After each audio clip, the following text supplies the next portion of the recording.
आदाब, सत श्री अकाल, नमस्कार।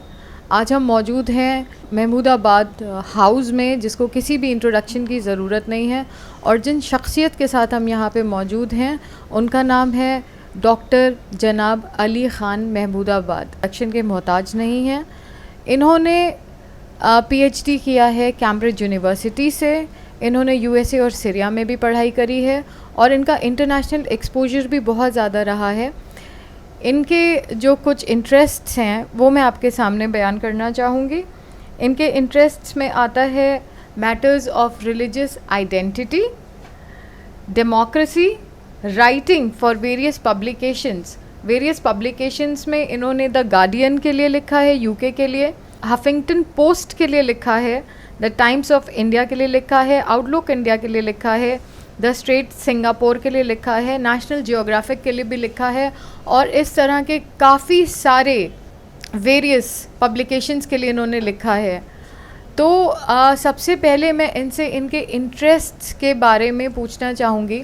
सर, जो आपका इंटरेस्ट है रिलीजियस आइडेंटिटी, आप प्लीज़ एक बार रिलीजियस आइडेंटिटी को अगर डिफ़ाइन करें हमारे व्यूअर्स के लिए, तो उनको समझ में आए कि रिलीजियस आइडेंटिटी एक्चुअली होती क्या है।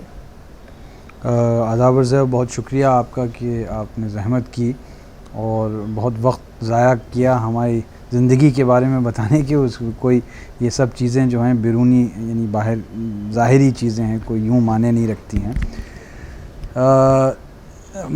रिलीजियस आइडेंटिटी को अगर यूँ कहा जाए कि मज़हबी तशख़्ख़ुस उर्दू में कहा जाएगा, यानी आज भी हाल में एक PEW का पोल हुआ था, एक सर्वे हुआ था जिसमें बेशतर लोगों बर्र सग़ीर में हुआ था, साउथ एशिया में।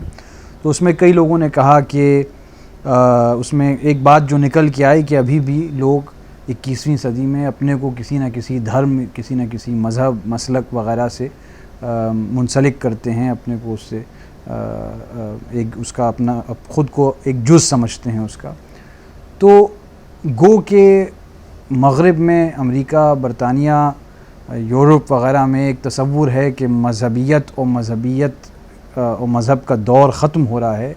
एक हकीकत यह है कि आज भी मज़हब की एक, जिसको हिंदी में कहेंगे केंद्र भूमिका है, एक उसकी मरकज़ियत उर्दू में कहेंगे, तो और उसको कहीं ना कहीं बाकायदा समझा नहीं जाता है कि किस तरह से उसका असर तमाम चीज़ों पर होता है। सियासत पर होता है, ज़बान पर होता है, सक़ाफ़त यानी कल्चर पर होता है, तमद्दुन यानी सिविलाइजेशन पर होता है। तो रिलीजियस आइडेंटिटी जो है, क्योंकि यूरोप में जो रोशन फ़िक्री का ज़माना आया इनलाइटनमेंट का, उसके बाद मज़हब को एक हक़ारत के नज़रों से देखा पढ़े लिखे लोगों ने। लेकिन हकीकत यह है कि आज हमारे न फ़क़त हिंदुस्तान में, इस ख़ित्ते में, बल्कि दुनिया के दूसरे इलाक़ों में भी मज़हबियत भी बढ़ रही है और मज़हब का एक तरह से रूप भी बदल रहा है। गो के कोई ये नहीं कह सकता है दावे के साथ कि इस्लाम ये है, मैं डिफ़ाइन कर रहा हूँ। वो अगर करेगा भी तो 2-3 मुश्तरक चीज़ें होंगी, उसके बाद लोगों के मुख्तलिफ़ नज़रिए हो जाते हैं।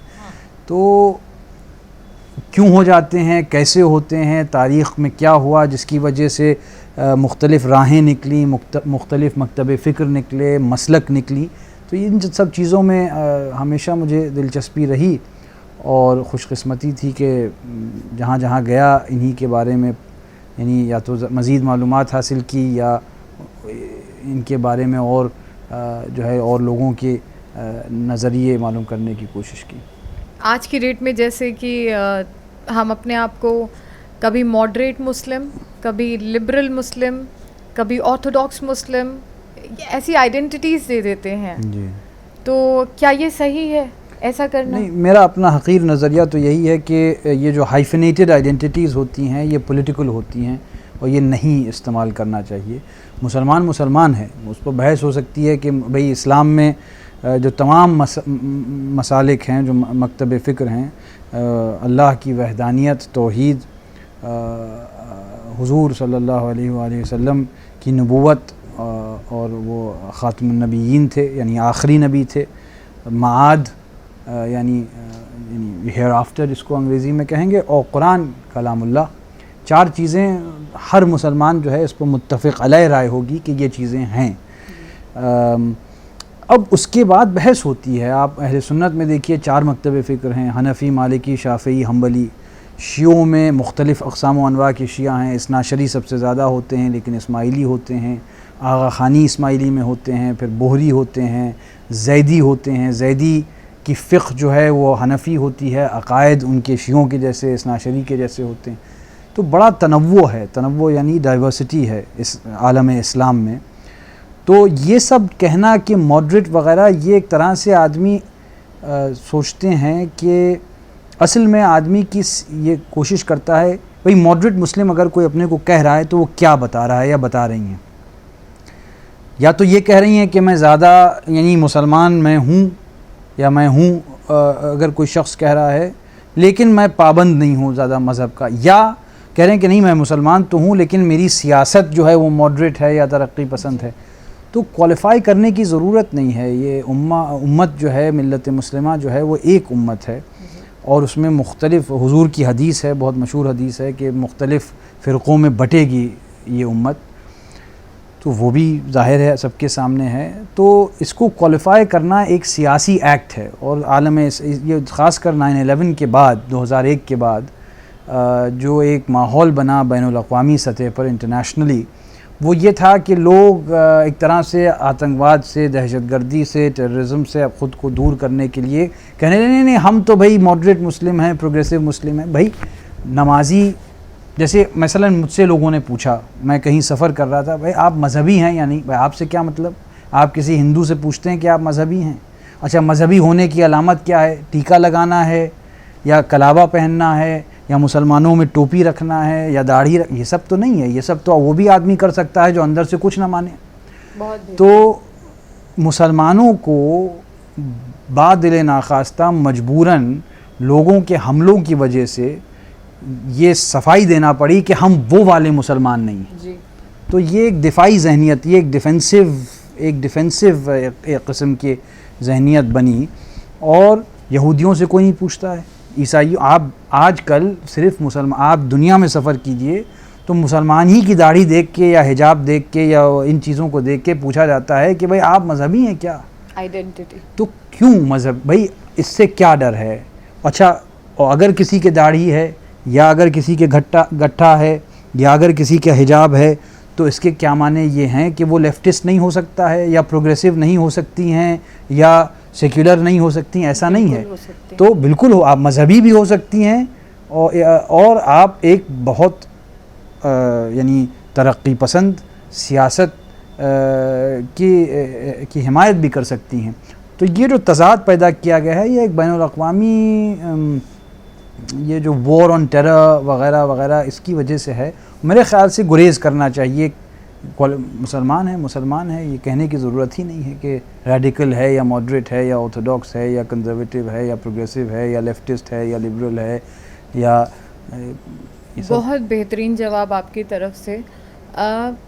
मैंने आपके एक लेक्चर में सुना था, आपने आर्थिक समीकरण और सामाजिक समीकरण के बारे में जो एक्सप्लेन किया था। मैं एक बार और उसी चीज़ को पूछना चाहूँगी कि इन दोनों में क्या कोरिलेशन है? वो असल में समीकरण का नहीं था बल्कि इक़्तिसादी यानी आर्थिक स्थिरता और अस्थिरता, उसका क्या ताल्लुक़ सामाजिक स्थिरता और स्थिरता के माने ज़ाहिर है सहल ज़बान में कहें स्टेबिलिटी और इंस्टेबिलिटी। Exactly. तो जहाँ सोशल इंस्टेबिलिटी होती है ज़ाहिर है वहाँ इकोनॉमिक इंस्टेबिलिटी होगी और जहाँ इकोनॉमिक इंस्टेबिलिटी होगी वो फ़ायदा उठाएगी सोशल इंस्टेबिलिटी से। Exactly. दोनों लाजिम व मलजूम हैं जैसे उर्दू में कहा जाता है। और ये हमने बहुत सारी कंट्रीज़ में देखा भी है, यमन में देखा है। नहीं, आप कहीं भी उठा के देखिए। असल में देखिए, अब मसलन टेररिज्म का जो सवाल है, आवाम जो है दुनिया की, उनके मसाइल जो हैं वो तकरीबन हर जगह मुश्तरक हैं। उनको नौकरी चाहिए, उनको रोज़गार चाहिए, उनको अपना पेट भरना चाहते हैं, बिजली चाहते हैं, सड़क, पानी वगैरह वगैरह, और बच्चों के एक मुस्तक़बिल जो अच्छा रोशन मुस्तक़बिल हो। जंग होती हैं नेचुरल रिसोर्सेज के लिए। अब चाहे वो अफ़गानिस्तान हो या इराक़ हो या यमन हो, कहीं भी आप उठा के ले लीजिए, तो लोग कहते हैं कि भाई आतंकवाद है मज़हब की वजह से है। लेकिन मज़हब की वजह से लोग आतंकवाद की तरफ नहीं जाते हैं, क्योंकि किसी भी जमहूरी निज़ाम में या अगर गैर जमहूरी निज़ाम भी है, अगर आदमी के पास जगह नहीं है अपनी आवाज़ बुलंद करने के लिए, तो एक मंजिल ज़रूर आती है जिसकी वजह से वो सोचता है, गलत उसको सही कहिए या सही कहिए उसमें जाना नहीं है, वो सोचता है कि अब हमारे सियासी रास्ते सब बंद हो गए हैं तो अब हम असलहा उठाएंगे।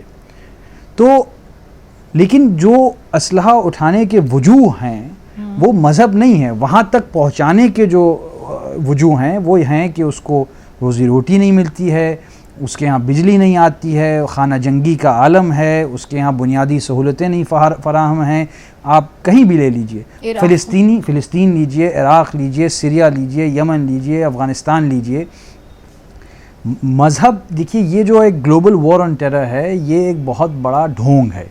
इसलिए ढोंग मैं इसको कह रहा हूँ और बहुत ज़िम्मेदारी से कह रहा हूँ, क्योंकि सबसे बड़ी बिज़नेस आज के ज़माने में आर्म्स इंडस्ट्री है, हथियार का ख़रीद व फ़रोख्त। कोई बिज़नेस चाहे वो तेल की हो या किसी की हो उसके करीब नहीं पहुंचती, छूती नहीं है उसको। तो जाहिर है कि अगर आप हथियार बेच रहे हैं, और कौन से मुल्क बेच रहे हैं? अमेरिका, फ्रांस, बरतानिया, जर्मनी, इसराइल, रशिया, चाइना, ये चुनिंदा मुल्क हैं, बाकी सब ख़रीदते हैं। तो अगर वो बेच रहे हैं तो जाहिर है उसकी डिमांड होना चाहिए। डिमांड कैसे होगी? तभी होगी जब जंग का आलम होगा। भाई वो बुलेट जो है सजाने के लिए तो ख़रीदे नहीं जाते हैं, और जैसे केले की एक्सपायरी डेट होती है वैसे ही बुलेट की एक्सपायरी डेट होती है। तो अगर आपको असलहाजात या कारतूस वगैरह या मिसाइल बेचना है तो भाई उनको इस्तेमाल भी करना होंगे, नहीं तो नुमाइश के तौर पर रखे तो जाएंगे नहीं। तो इस वक्त जो तमाम दुनिया में जंगें छिड़ी हुई हैं उसमें कहीं ना कहीं बहुत बड़ी एक मरकज़ियत जो है वो बैनुल अक़वामी सियासत की है, उसमें आम आदमी पिसता है। तो जब आपकी बड़ी बड़ी पावर जो हैं दुनिया की वो सामाजिक स्थिरता नहीं चाहती हैं, क्योंकि सामाजिक स्थिरता जो है महंगी पड़ती है। Peace is very expensive, war is very cheap. जब वो असलहे बेचेंगे तभी तो उनकी बाज़ार उनका गर्म होगा और उनकी इकोनॉमी चलेगी। इस वक्त बरतानिया के पास क्या है? छोटा सा जजीरा है, कुछ भेड़ हैं, कुछ खेत हैं, और इक़्तिसादियात का ये सत्ता बाज़ार है, स्टॉक मार्केट और डिफेंस इंडस्ट्री। इसके अलावा है क्या उनके पास? अफ़गानिस्तान जाइए, उनके पास तमाम दुनिया के ज़ख़ीरे हैं, मादिन हैं, जिसको अरबी में कहा जाता है, उर्दू में भी कहा जाता है, यानी नेचुरल रिसोर्स माइंस हैं, नेचुरल मिनरल वेल्थ है। तो चाइना भी इसको कब्ज़े आना चाहती है, बरतानिया, अमेरिका। तो ये बहुत बहुत पहले पुरानी जंगें चली आ रही हैं, और आम बेचारा आदमी जो है वो बीच में पिसता है। उसको कहीं हिंदू धर्म दिखाया जाता है, कहीं इस्लाम मज़हब दिखाया जाता है, और उसी में वो उलझ जाता है, और जो आला तबके के लोग हैं वो आपस में अपनी रोटी इस चूल्हे पर अच्छी तरह सेकते हैं। बिल्कुल बिल्कुल, आपने सही फरमाया। जैसे कि मैंने पहले भी बताया, इनका इंटरेस्ट रिसर्च है। एक आखिरी सवाल, ये थोड़ा सा पॉलिटिक्स की तरफ भी जाता है लेकिन बहुत ज़्यादा नहीं। आपके नज़रिए में डेमोक्रेसी का मतलब क्या है, और इंडिया में इस वक्त डेमोक्रेसी के क्या हाल हैं? ये डेमोक्रेसी के मतलब ये है कि बेशतर या एक अक्सरियत लोगों की क्या चाहें। डेमोक्रेसी अगर अकेले ली जाए तो उसके कोई मतलब नहीं। डेमोक्रेसी को, जैसे आपने अभी पूछा था कि मुसलमान को क्वालिफाई किया जाए कि नहीं हाइफन करके, तो डेमोक्रेसी को क्वालिफाई करना बहुत ज़रूरी है जी। क्योंकि आपके पास कौन सी डेमोक्रेसी है? लिबरल डेमोक्रेसी है, सेक्युलर डेमोक्रेसी है, सोशलिस्ट डेमोक्रेसी है, कॉन्स्टिट्यूशनल डेमोक्रेसी है। कौन सी डेमोक्रेसी? डेमोक्रेसी बज़ाते ख़ुद तो एक स्ट्रक्चर का नाम है, उससे जाबिराना हुकूमत भी निकल सकती। अगर 100 लोगों में से 90 ने तय कर लिया कि 10 लोगों को कत्ल करना है, तो डेमोक्रेसी तो कहेगी हाँ भाई ये जायज़ है, लेकिन लिबरल डेमोक्रेसी कहेगी कि नहीं, वो 10 लोग भी उन्हीं 90 के बराबर हैं हुकूक, जहाँ तक के हुकूक का ताल्लुक़ है। तो फ़कत डेमोक्रेसी यानी लोकतंत्र यानी जमहूरियत होना किसी चीज़ की दलील नहीं है। लोकतंत्र एक ढांचा होता है, लेकिन वो किन कवानीन के तहत चल रहा है, किस दस्तूर के तहत उसका तसव्वुर किया जाता है, उसकी अहमियत होती है। आज हिंदुस्तान में जो हो रहा है, मैं अंबेडकर जी का आपको हवाला दूंगा कि उन्होंने जब ये सादिर हुआ हमारा दस्तूर आईन हिंद, तो उन्होंने कहा कि ये सियासी इनकलाब सामाजिक इनकलाब या क्रांति के बग़ैर अधूरा होगा, और इसी संविधान की बुनियाद पर एक जाबिराना हुकूमत आ सकती है। ये आज से 70 साल पहले बाबा भीमराव अंबेडकर ने कहा था। आज ये हम तो नहीं कह सकते हैं कि वही हुआ, लेकिन आसार तो वही नज़र आ रहे हैं, क्योंकि सियासी एक इनकलाब तो आया, एक बहुत ही उम्दा दस्तूर, ये हमारे ऊपर, ये देखिए हम उसको यहीं रखते हैं, द कॉन्स्टिट्यूशन ऑफ इंडिया, तो बहुत ही उम्दा ये एक तसव्वुर है कि हमारा मुआशरा कैसे होना चाहिए। लेकिन जब तक कि हम अपने समाज को नहीं बदलेंगे, और वो तालीम ही के ज़रिए बदल सकता है, तो ये कानून एक कागज़ है। वही हुआ ना कि आज अगर आप कहीं जाइए तो कानून पर, तो कागज़ पर तो हमारा देश बड़ा ज़बरदस्त है। आप जाइए, राशन लेने जाइए, या टेलीफोन लाइन लेने जाइए, या बिजली का बिल अदा करने जाइए, तो कागज़ पर तो भाई बहुत उम्दा नियम बने हुए हैं, जाइए दीजिए, वो आपको देंगे और तमाम शुद्ध। लेकिन हकीकत क्या है कि आप जाइएगा, वहाँ एक आदमी बाहर मिलेगा, कहेंगे अच्छा काम कराना है, कितने में करा दें, हम वो अंदर जाएगा, वो फिर बात करेगा, फिर वो फॉर्म लाएगा, फिर फॉर्म, तो कागज़ पर जब तक कि हम बहुत बुनियादी तौर पर समाज में तब्दीलियाँ नहीं पैदा करेंगे, और समाज में लोगों के जहनों को एक तरह से उनको बेदार नहीं करेंगे, तब तक के कागज़ पर जो कुछ लिखा है उसके कोई माने नहीं होते हैं।